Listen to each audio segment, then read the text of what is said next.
¿Qué tal? Buenos días. Del tamaño del Estado y también del número de empleados, ¿de dónde se puede ahorrar, si es que podemos ahorrar en el gasto del gobierno? De eso hablamos hoy en República.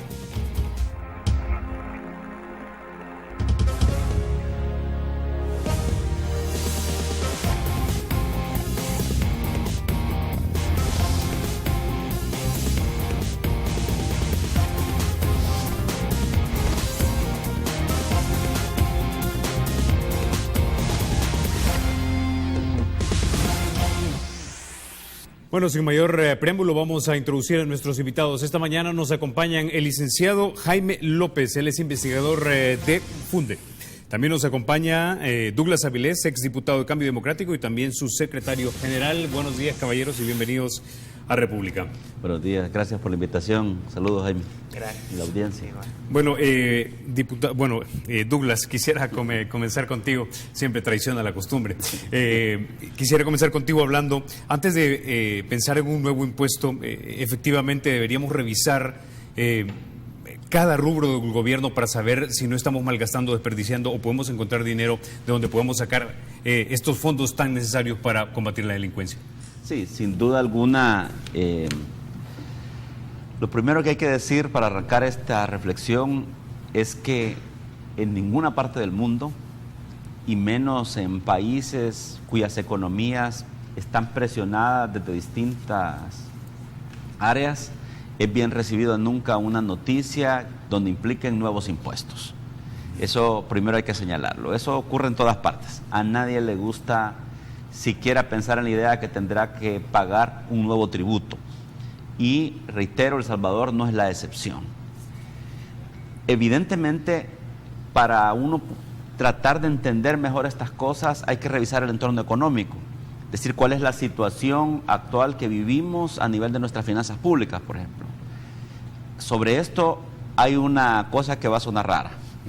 De acuerdo a los últimos análisis, para usar datos oficiales del Banco Central de Reserva, los indicadores de distinta índole, los niveles de exportación que tiene el país, la parte relativa a los ingresos, la ejecución del gasto, nos indican que en perspectiva al final del año estaremos teniendo una tasa de crecimiento de más o menos 2.6%. Esto se dice fácil, mas no lo es para un país como el nuestro, donde los últimos años los niveles de crecimiento eran por debajo inclusive del 1%, salvo el año pasado que mejoramos un poco. Pero bueno, ¿qué significa 2.6% de crecimiento? Porque para la gente esto solo son cifras cuando se anda en el día a día. Significa que habremos mejorado, como decía hace un momento, en algunos aspectos. ¿En qué aspectos, por ejemplo?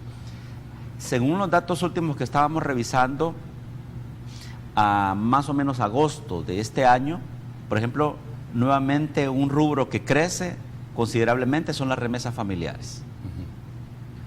Pero uno que no creímos nosotros, y dichosamente, según los datos oficiales, está pasando, iba a crecer, es el rubro de las exportaciones.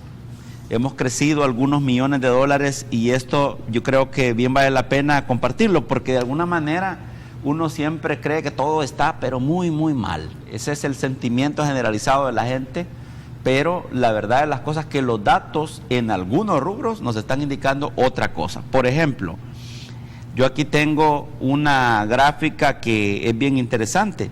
Los ingresos tributarios, es decir, lo que el Ministerio de Hacienda recoge en concepto de tributos, según las estimaciones actuales, este año serían de 4.087.9 millones de dólares, que son más o menos el 15.7%. En este mismo mes, el año pasado, estábamos 0.2 abajo de este número, o mejor dicho, perdón, arriba. Pero ve que ahora estamos apenas terminado septiembre. Entonces la perspectiva será que al cierre, es decir, en diciembre, estarán arriba en lo que respecta a recaudación de impuestos. Esto porque estamos hablando de un nuevo impuesto, ¿verdad? ¿Eso implica mayor eficiencia o implica que la economía de repente ha crecido y por eso se están tributando más al Estado? Las dos cosas. Decir que en la medida en que la economía crece, aunque sea pequeños porcentajes, se recogen más impuestos. Para que la gente tenga una perspectiva, Douglas, no sé si tienes el dato, un punto porcentual, ¿cuánto equivale a tributación? Estás hablando de cientos de millones de dólares, ¿verdad? A pesar de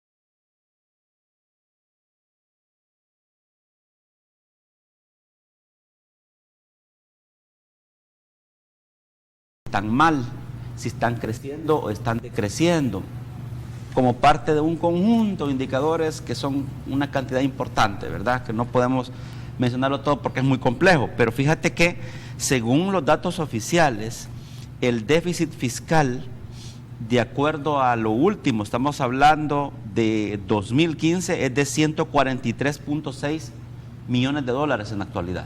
Eso es lo que nos hace falta para tener un presupuesto balanceado, es lo que me quieres decir.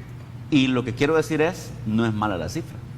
Según los indicadores oficiales, este número lo que te está señalando es que en relación a otros años, la situación económica, aunque todavía presenta un déficit, un decrecimiento, no es tan problemática como en años anteriores. Pero entonces uno se pregunta, ¿y si esto es así, es decir, los números no son tan malos, ¿por qué necesitamos nuevos tributos? Pues, ¿por qué necesitaríamos ese 10% de un nuevo ingreso producto de una contribución especial, por ejemplo, que tanta polémica ha generado? Y en este punto, Douglas, quisiera traer entonces a don Jaime López.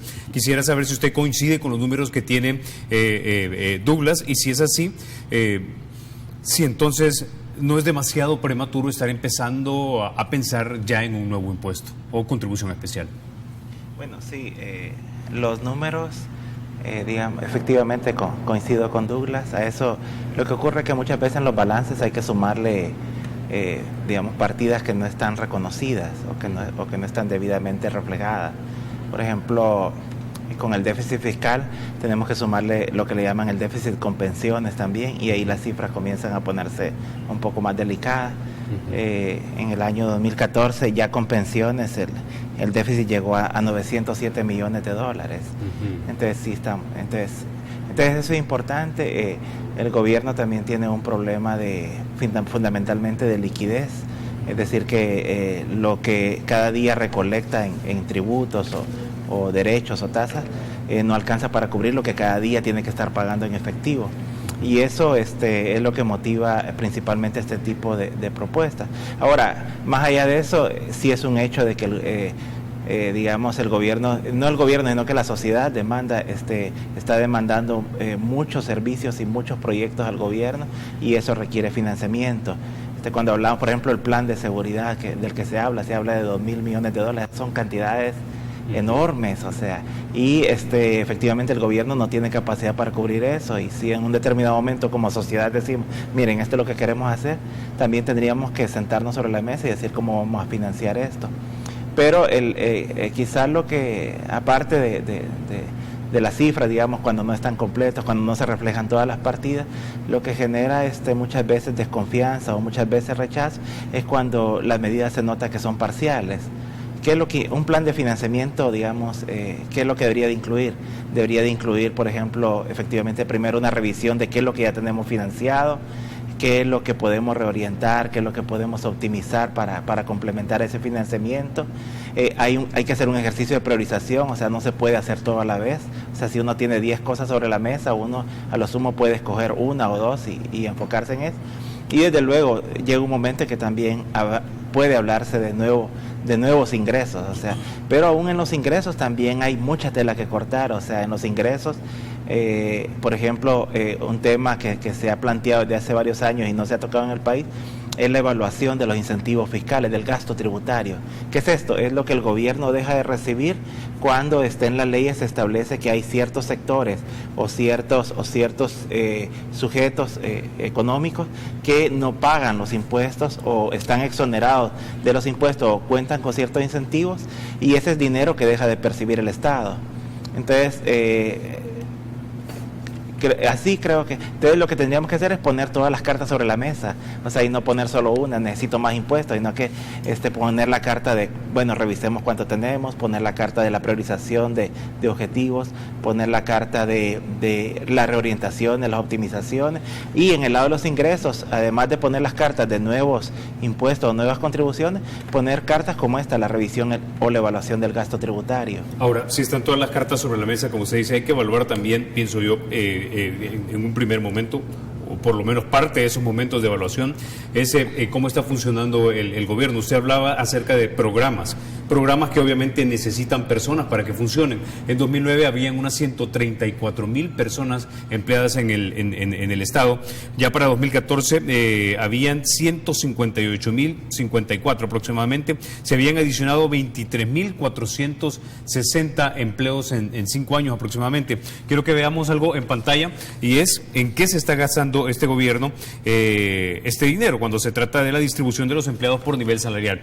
Lo vamos a poner ahí. Solo hicimos una selección de los de 2014. En empleados entre 600 a $1,000 hay unos 70,000. Entre 300 y 600 hay unos 55,000. De 1,000 a 1,300 unos 11,000.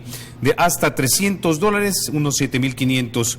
De 1,300 a 1,600 7,057, y digamos que de 1,600 a 2,000 2,700, y más de 2,000 $3,000. En eso se está ganando, en eso se está gastando el gobierno el dinero en términos de la cantidad de empleados y lo que les paga. La pregunta es la siguiente: si tenemos 23,460, ¿ustedes como Funden han hecho alguna evaluación que nos dé parámetros que nos indiquen que tenemos ahora más empleados y por lo tanto tenemos más servicios y mejores servicios? No, es una de las áreas de opacidad del gobierno.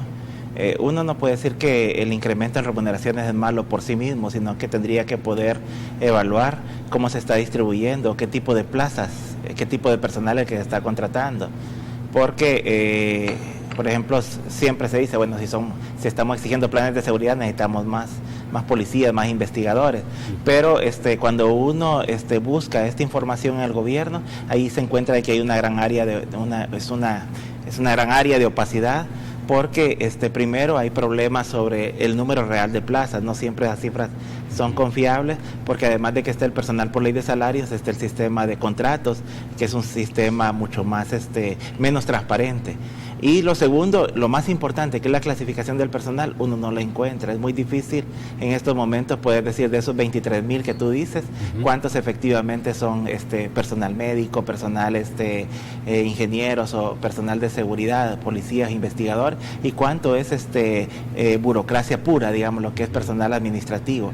Entonces, efectivamente, esa es un área que yo creo que tenemos que mantener la demanda, que tiene que transparentarse, y de ahí lo importante de que tiene que revisarse. Ahora, fíjate que en términos de cifras, solo para agregar, en el año 2010 el gasto en remuneraciones era de $1,710 millones, y en el año 2014 llegó a $2,231 millones. Es decir, remuneración, ¿estás hablando de lo que se le paga a un empleado o a alguien que esté por contrato? Todo en general. O sea, la planilla del gobierno en 2010 costó 1,710 millones, y en el año 2014 costó 2,200 millones. Es decir, que la planilla del gobierno creció $500 millones en ese periodo.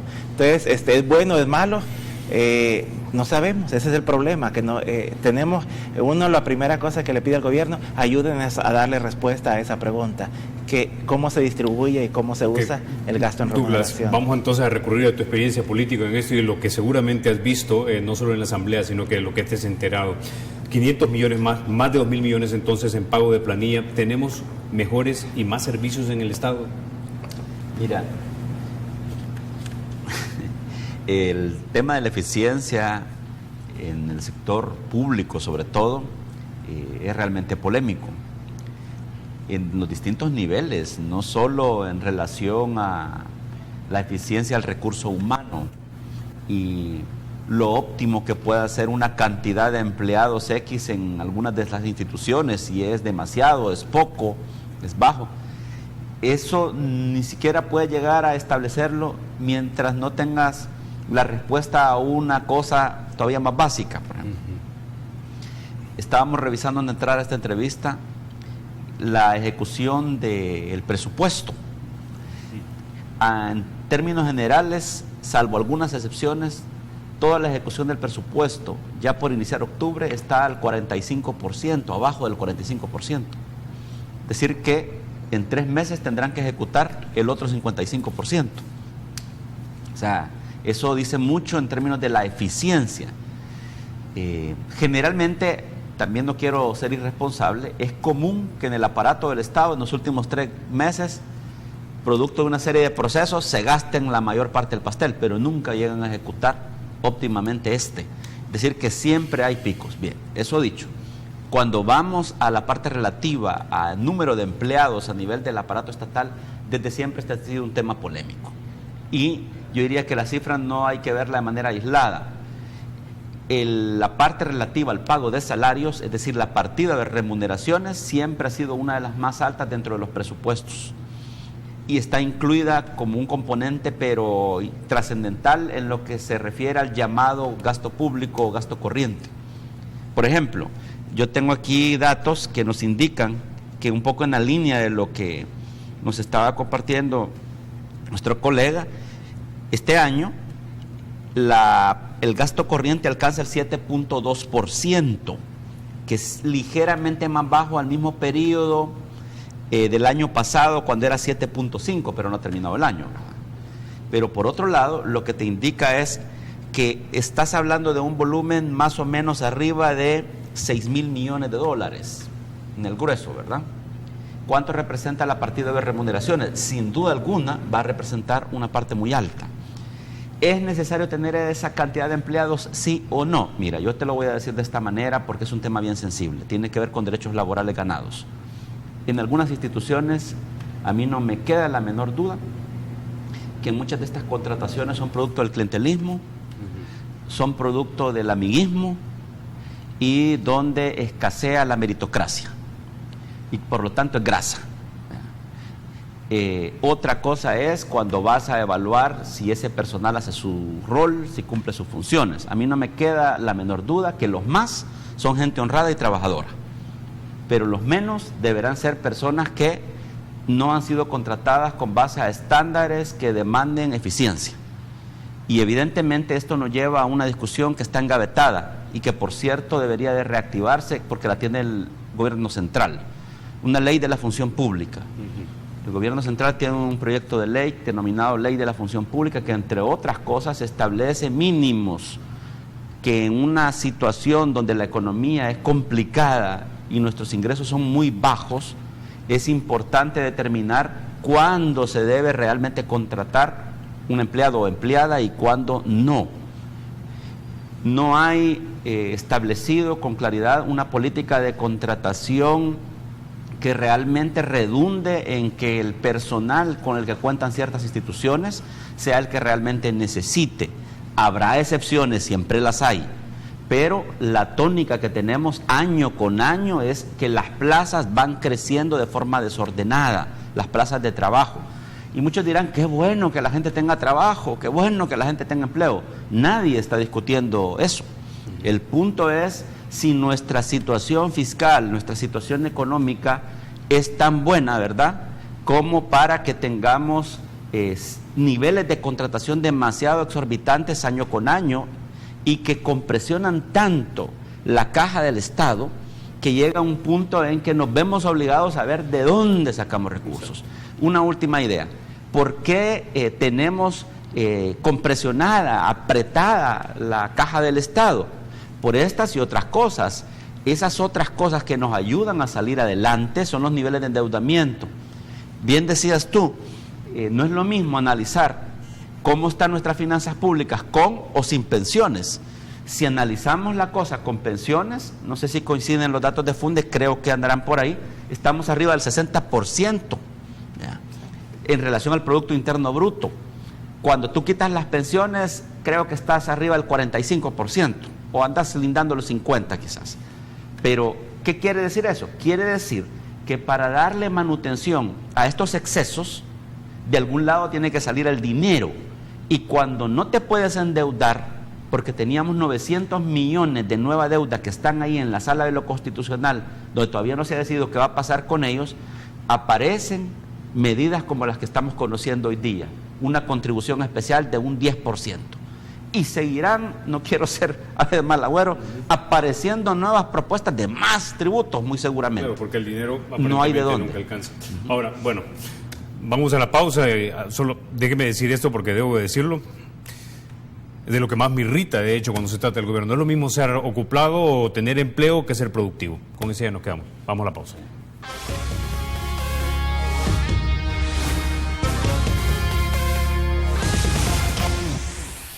Bueno, se une a esta discusión el licenciado Ramón Villalta de Iniciativa Social para la Democracia. Bienvenido, don Ramón. Un placer, como siempre, tenerlo aquí en República. Bueno, vamos a hacerle entonces esta pregunta. Ya hablamos de la cantidad de empleados que hay o de empleados que hay en el Estado.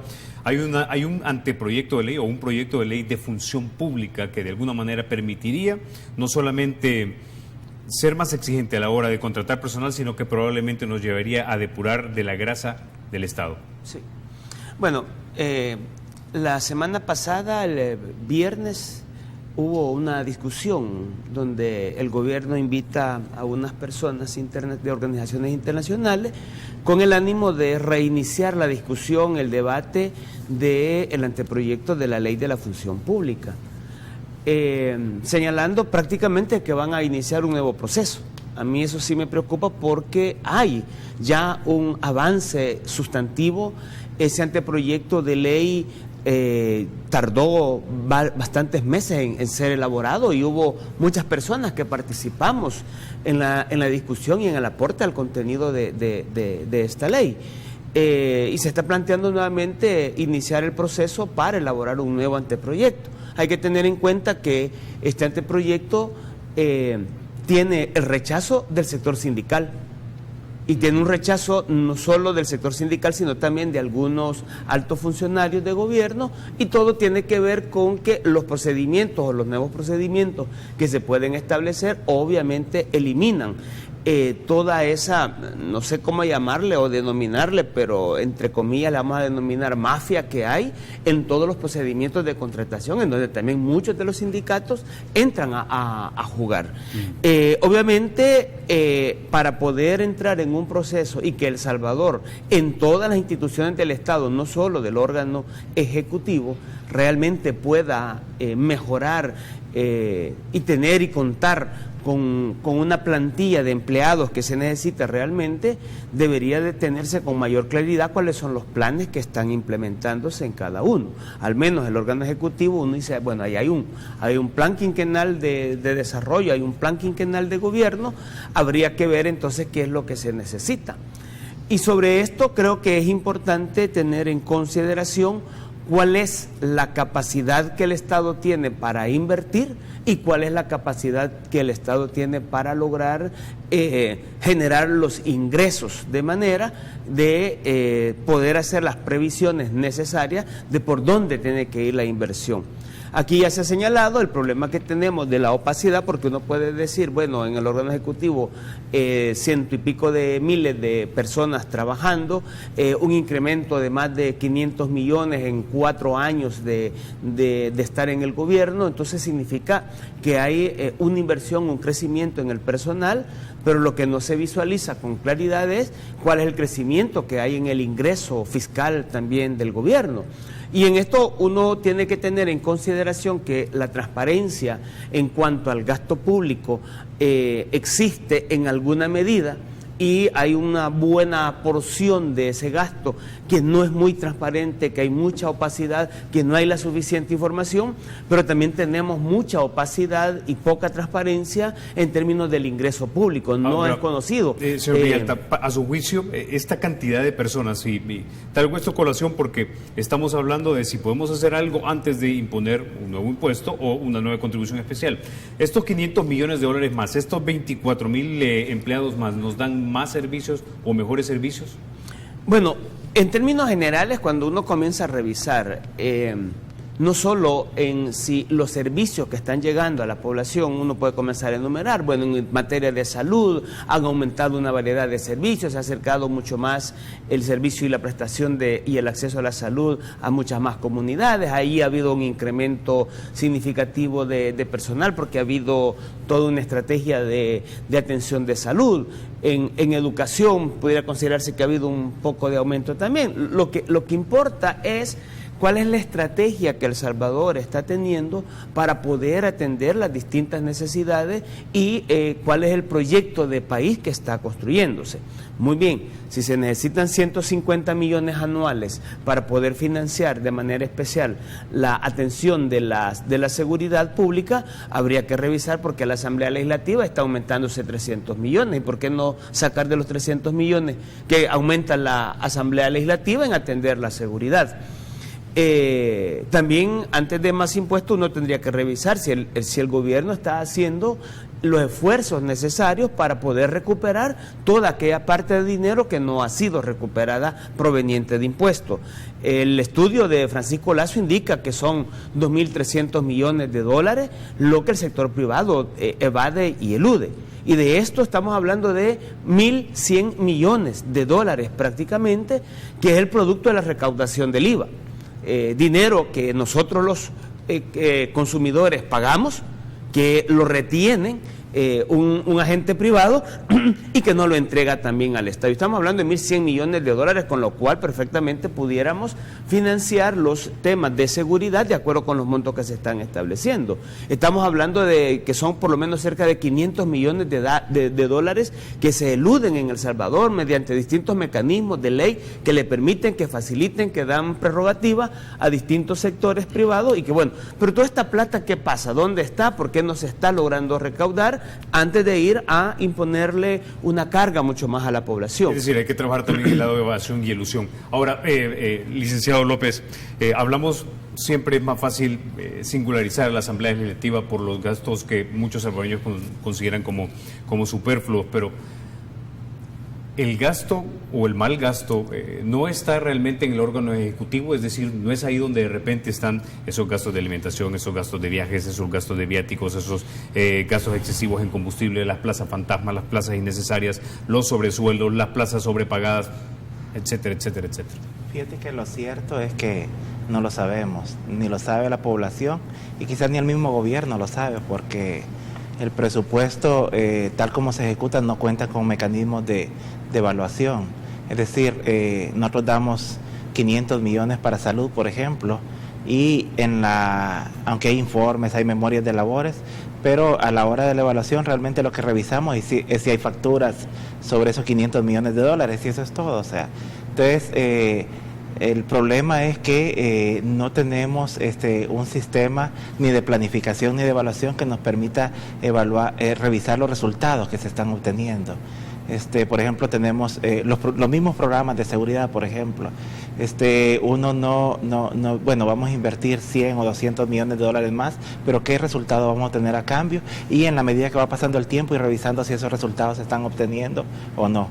Entonces, aquí esta es una cosa que se está comenzando a atender.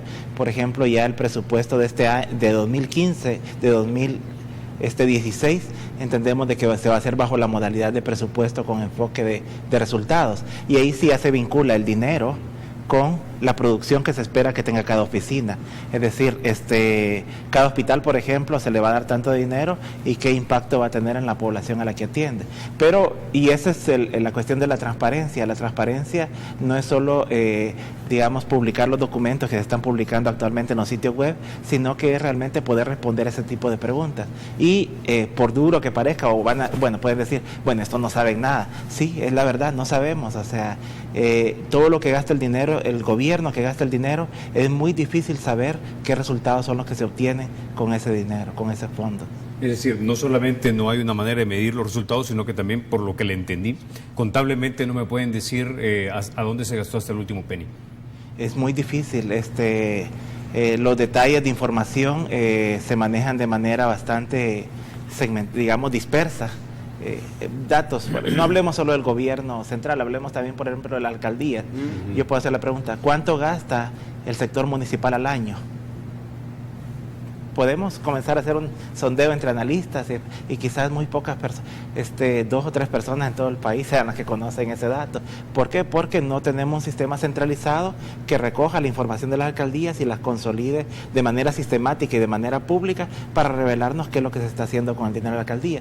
Lo que sabemos de las alcaldías es únicamente lo que el gobierno le transfiere en concepto del FODES, pero cuánto recaudan las alcaldías en su totalidad, eso no lo sabemos. Y cómo usan ese dinero tampoco lo sabemos de manera consolidada. Ok. Hace unos minutos, Douglas, mencionaste que la ejecución del presupuesto era 45% hasta esta altura del año. La pregunta es, si el dinero está ahí, ¿por qué no se puede utilizar? ¿Qué es lo que impide? ¿Son trabas de ley? ¿Son funcionarios ineptos? ¿Qué es lo que está pasando? Eficiencia. En una palabra se encierra de manera más sencilla esto. Esto no ha sido superado, hay que decirlo, por décadas. Siempre hemos tenido toda una discusión de por qué tanto presupuesto para esta institución, por qué para esta otra, y se arman verdaderos debates. Y al cierre de un año o al principio del siguiente, cuando uno revisa, se da cuenta que en muchas instituciones la ejecución del presupuesto por el que tanto nos peleamos a veces no alcanza ni siquiera el 60%. Como hoy. Decía, hay excepciones donde están arriba del 50% en la ejecución de su presupuesto, pero la inmensa mayoría está abajo del 45% o anda rondando el 40%.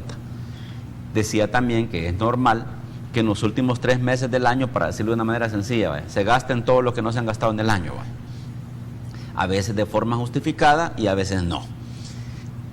Inclusive fíjate que hay una cosa que es medio perversa, ¿verdad? Yo conocía alguna gente que estaba en mandos medios en ciertas instituciones del Estado, que cuando llegábamos por este mes decían que empezar a ejecutar esto rápido, porque si no el otro año no nos van a dar lo mismo o nos van a querer quitar. Es decir, para eso servirían estándares de monitoreo y evaluación del nivel y los criterios de ejecución presupuestaria. Hay instituciones que ciertamente han avanzado muchísimo en eso y tienen controles muy estrictos y buenos, pero la inmensa mayoría sigue siendo esta. Ahora, yo creo que es importante también establecer algunas cosas, porque de pronto queda la sensación de que contribuciones como esa del 10% surgen porque de plano no hay para dónde, ¿verdad?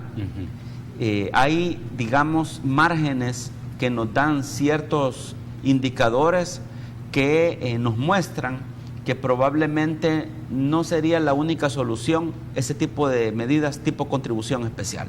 Fíjate que si tú revisas, estos datos que estoy citando son del Banco Central de Reserva a septiembre de este año, y fíjate que esto nos enseña algo muy interesante. Dice, por ejemplo, que las exportaciones crecieron 6.7 a julio del 2015 y las importaciones se redujeron en un 2.1. Si crecen las exportaciones y disminuyen las importaciones, es una buena noticia para nosotros. También señala, por otro lado, que, y este dato es importante, las remesas familiares a julio del 2015 fueron de 2.449.8 millones, con una tasa de crecimiento del 1.4% en relación al mismo mes del año pasado. Fíjate que ahí te he dado solo 2 datos que te indican que hay a nivel de la economía algunos indicadores que no están mal, pero hay otro que es relevante a propósito de este tema que teníamos de si son necesarias las contrataciones en ese volumen o no. La tasa de desempleo ha disminuido, fíjate, en el país según las últimas estimaciones del gobierno central. Es decir, que el entorno económico que tenemos, de acuerdo a algunas cifras que nos dan las finanzas públicas, no es del todo malo. A esto se añade otro indicador que me parece importante compartir. Una partida donde tradicionalmente el Estado gasta mucha plata es en lo relativo a los subsidios. Yo creo que los que estamos en esta mesa entendemos bien esto, y también la gente que está en casa y nos va viendo o monitoreando en otra parte. Una de las mayores erogaciones año con año ha sido el gasto que implica para un Estado comprar combustible y sus derivados del petróleo. Eso hoy va a ser, pero en todas las economías del mundo, y en la nuestra no es la excepción, impactante en términos positivos. El subsidio que representa, por ejemplo, lo que damos en concepto de energía eléctrica o de gas propano, va a disminuir considerablemente. Decir que también ahí están surgiendo algunos recursos que de alguna manera es oxígeno para unas finanzas, pero sumamente apretadas. Entonces, este es mi punto. Bueno, si la cosa es así, es decir, no está tan mal todo como a veces se cree, ¿por qué estamos queriendo aprobar nuevos tributos o contribuciones especiales? ¿Por qué? Esa es la pregunta. Yo tengo una premisa. Una de las razones es porque resulta que aparte de estos ahorros que puede darnos este tipo de situaciones, lo otro que nos oxigena y ayuda a pagar mes a mes esos salarios y todas las facturas que hay que pagar del gasto corriente es a través de deuda, es por la vía del endeudamiento, que ya estamos hasta aquí, hasta el cuello. Decíamos, si lo haces calculando pensiones, estás arriba del 60% en relación al Producto Interno Bruto. Y entonces resulta que si ya no tienes esa válvula, si ya no están llegando tantos préstamos, tanta deuda que te ayudaba, no toda la deuda es mala, hay que decir, antes para sufragar algunas de estas necesidades, hay problemas. Okay. Porque nuestro presupuesto está en mucho financiado por deuda, y por lo tanto, al no existir eso, hay que abrir otras válvulas, porque no queda otro camino a veces para la gente que administra las finanzas públicas. Y uno de esos caminos hoy día lo estamos conociendo, por ejemplo, a manera de contribución especial. Listo, con ese ya nos quedamos. Vamos a la pausa y regresamos. Bueno, licenciado López, ya hablamos acerca del tamaño del Estado, la cantidad de gente que hay trabajando, hemos hablado un poco de evasión y ilusión. Hay otro punto también, dicen que para que tuviese el gobierno mayor entrada de dinero en concepto de impuestos, deberíamos tener un proyecto de formalización masiva de todos los informales en este país, personas y empresas. Ahora, ayer el doctor Héctor Dada, debo decir, perdón, me decía, no es tan fácil hacerlo. No, eso no ocurre. Lo que se puede, por ejemplo, si uno tiene el empleo, por ejemplo, formales, alrededor del 25%, en periodos de 5 años, que es lo que uno planifica, uno con una buena inversión puede mejorar esos indicadores en puntos de un dígito, o sea, digamos 2 o 3 puntos, aumentar el empleo formal. Pero esas son medidas de largo plazo que no generan réditos inmediatos. Las cosas que generan, digamos, ante la situación crítica que tiene el gobierno, medidas de emergencia, digamos, medidas de urgencia, son lo que le hemos mencionado, o sea, revisar la planilla del gobierno, revisar también la política de contrataciones y de compra de bienes y servicios, y revisar el lado del ingreso, que no son más impuestos necesariamente, sino que es comenzar con eso, el gasto tributario. O sea, bueno, comencemos revisando todas las exoneraciones y privilegios fiscales que da el gobierno, y los que no estén dando resultados, comencemos a eliminarlos o a reducirlos. Y desde luego también yo creo que hay que ser claros con esto.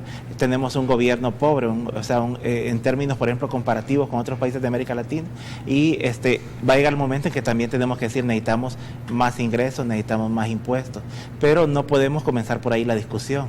O sea, la discusión empieza con una revisión de lo que tenemos y una vez si eso definitivamente no cuadra y no da más la colcha, entonces ver, y es así, o sea, si los salvadoreños queremos más servicios, si queremos más seguridad, si queremos más educación, tenemos más salud, tenemos que pagar por eso, o sea, pero lo importante es que cuando decidamos pagar por eso, que tengamos la seguridad, que tengamos la certeza de que vamos a obtener un retorno, que vamos a obtener un resultado con esos recursos.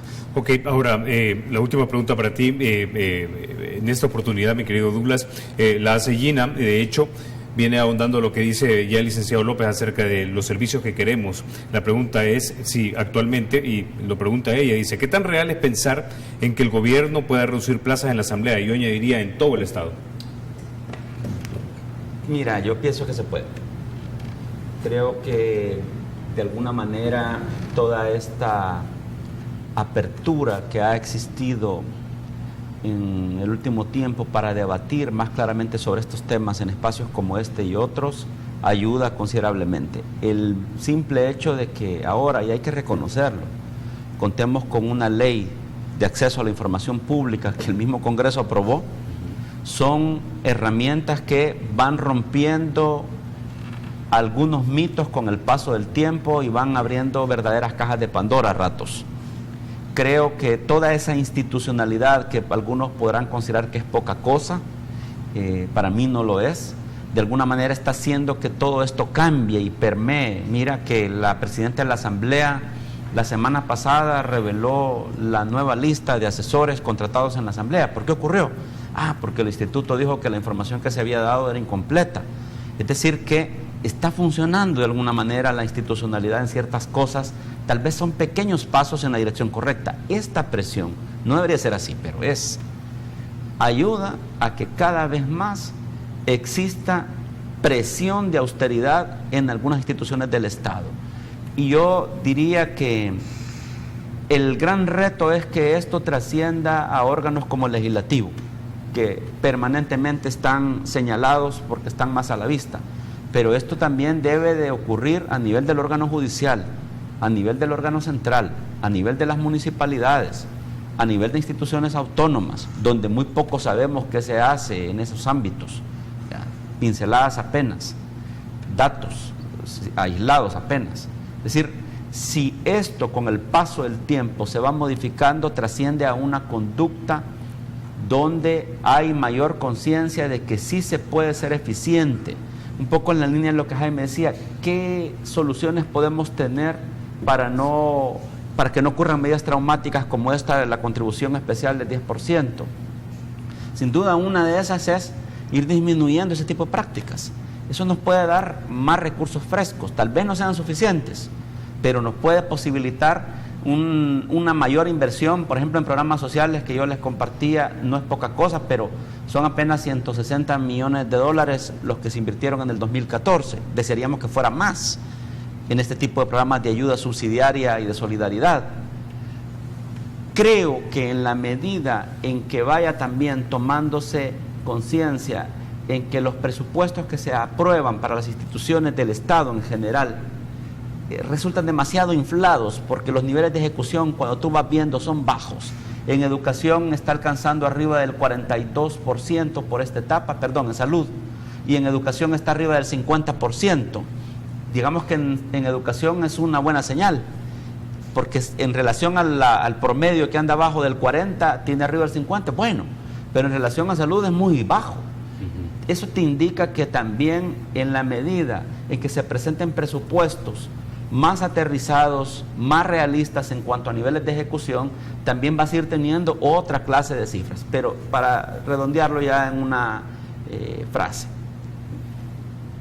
la disciplina, austeridad y conciencia de que en la medida en que eroguemos recursos de forma irreflexiva en situaciones difíciles de nuestra economía, es lo que nos conduciría a una mejor situación si tomamos un camino diferente.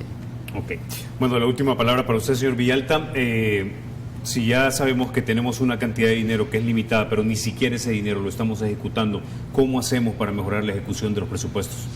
Yo creo que hace falta mucha más capacidad de planificación por parte del Estado, y en términos generales hablo del Estado. No hay una definición clara de estrategias.